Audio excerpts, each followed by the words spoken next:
Hello दोस्तों, स्वागत है हमारे चैनल पर। आज हम आपको इतिहास की उन सुनहरी गलियों में ले चलेंगे जहां से भारत की सभ्यताओं की शुरुआत हुई। आज हम बात करेंगे प्राचीन भारतीय सभ्यताओं की, उनके स्थानों, विकास, व्यापार, धार्मिक परंपराओं, नई खोजों और पतन की। यह यात्रा न केवल भारत के अतीत को समझने में मदद करेगी, बल्कि यह भी बताएगी कि कैसे इन सभ्यताओं ने आधुनिक भारत की नींव रखी।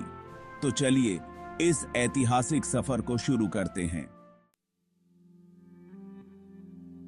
सिंधु घाटी सभ्यता 3300 ईसा पूर्व 1300 ईसा पूर्व। भारत की पहली प्रमुख सभ्यता सिंधु घाटी सभ्यता थी, जो आधुनिक पाकिस्तान और पश्चिमी भारत में फैली हुई थी। इस सभ्यता के प्रमुख शहरों में मोहनजोदड़ो, हड़प्पा, धौलावीरा, कालीबंगा और लोथल शामिल थे। इन शहरों की विशेषता थी उनकी उन्नत नगर नियोजन प्रणाली, सीधी सड़कों, पक्की ईंटों से बने मकानों और उत्कृष्ट जल निकासी प्रणाली ने इस सभ्यता को अद्वितीय बनाया। मोहनजोदड़ो का महान स्नानागार उनके सामाजिक और धार्मिक जीवन की झलक देता है। लोथल, जो गुजरात में स्थित था, व्यापार के लिए प्रमुख बंदरगाह के रूप में प्रसिद्ध था। सिंधु घाटी के लोग व्यापार और शिल्प में निपुण थे। कपास, सोने, चांदी और मनकों का व्यापार मेसोपोटामिया और मध्य एशिया तक होता था। उन्होंने अपनी व्यापारिक गतिविधियों के लिए मोहरों का उपयोग किया, जिन पर आज भी सुंदर चित्र और प्रतीक देखे जा सकते हैं। हालांकि इस सभ्यता के पतन के पीछे कई कारण माने जाते हैं, जैसे सरस्वती नदी का सूखना, जलवायु परिवर्तन, बाढ़ और आर्यों का आगमन। वैदिक सभ्यता 1500 ईसा पूर्व 500 ईसा पूर्व। सिंधु घाटी सभ्यता के बाद वैदिक सभ्यता का उदय हुआ, जो गंगा और यमुना के मैदानों में विकसित हुई। वैदिक काल को भारत के धार्मिक और सांस्कृतिक विकास के लिए महत्वपूर्ण माना जाता है। इस समय 4 वेद, ऋग्वेद, यजुर्वेद, सामवेद और अथर्ववेद की रचना हुई। इन ग्रंथों में न केवल धार्मिक अनुष्ठानों का वर्णन है, बल्कि समाज के नैतिक मूल्यों और दर्शन को भी उजागर किया गया है। महाजनपद काल और धार्मिक क्रांतियां।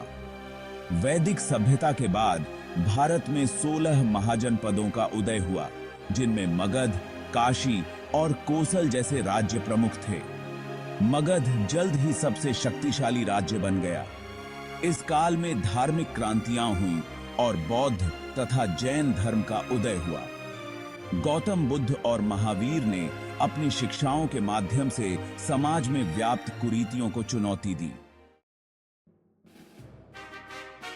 मौर्य साम्राज्य 321 ईसा पूर्व 186 ईसा पूर्व। मौर्य साम्राज्य भारत का पहला महान साम्राज्य था, जिसकी स्थापना चंद्रगुप्त मौर्य ने की थी। उनके गुरु चाणक्य ने अर्थशास्त्र नामक ग्रंथ लिखा, जिसमें प्रशासन, कूटनीति और अर्थव्यवस्था पर विस्तृत जानकारी मिलती है। मौर्य साम्राज्य के सबसे महान शासक अशोक थे। कलिंग युद्ध के बाद अशोक ने बौद्ध धर्म को अपनाया और इसे पूरी दुनिया में फैलाने का संकल्प लिया। उनके शिलालेख आज भी उनके न्यायप्रिय और धर्म आधारित शासन के प्रमाण हैं। गुप्त साम्राज्य 320 ईस्वी 550 ईस्वी। गुप्त साम्राज्य को भारत का स्वर्ण युग कहा जाता है। इस समय विज्ञान, कला और साहित्य में अभूतपूर्व प्रगति हुई। आर्यभट्ट ने शून्य की अवधारणा दी और खगोल विज्ञान में योगदान किया। कालिदास जैसे महान कवि ने अभिज्ञान, शाकुंतलम और अन्य कृतियों के माध्यम से साहित्य को समृद्ध किया। प्राचीन सभ्यताओं का योगदान और पतन। प्राचीन भारत की इन सभ्यताओं ने न केवल भारत को आकार दिया, बल्कि पूरे विश्व को गणित, विज्ञान और संस्कृति के अनमोल तोहफे दिए। इन सभ्यताओं का पतन विभिन्न कारणों से हुआ, जैसे प्राकृतिक आपदाएं, आक्रमण और आंतरिक विघटन। लेकिन इनकी विरासत आज भी हमारे समाज में जिंदा है।